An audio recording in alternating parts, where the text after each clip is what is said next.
Here's a pair of Beats Solo 3 headphones. I'm going to show you how to pair and connect these directly to your Roku TV via Bluetooth.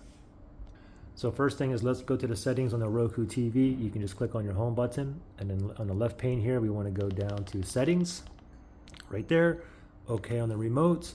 From here, we're going to go down one to remotes and devices. Click on OK on the remotes.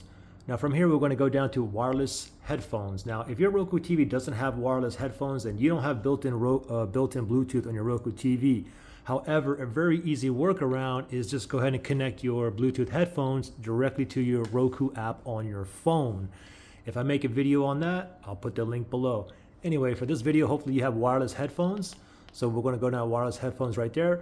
We're going to click on OK. Now, before we click on Add New Wireless Headphones, we're going to first put these into pairing mode, okay? So these are currently off. I only have one button on these Solo 3s. So I'm going to go ahead and press and hold. And I'm just going to keep on holding until I get the white lights blinking. Okay, it's blinking white. You can see right there. And so it's in pairing mode. Now add new wireless headphones. I'm going to click on that. And now this is going to give us a 30-second countdown. And for some reason, you have to wait until it goes down to 1 second. All right, so let's just wait here until the 30 seconds is up. We got 20 seconds left.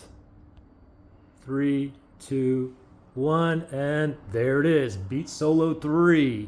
I'm going to go ahead and just make sure it's highlighted there, and we're going to click on OK. Connecting, you're done, okay? So now you can see the check mark, Beats Solo 3. So we're connected, so now I can use these headphones on this TV. Now, if you had trouble pairing, or you couldn't connect after you paired it, you can always factory reset these as well, okay? If you have an issue pairing or connecting or any other issue, look in the link below. I'll show you how to reset these, all right? Good luck, guys.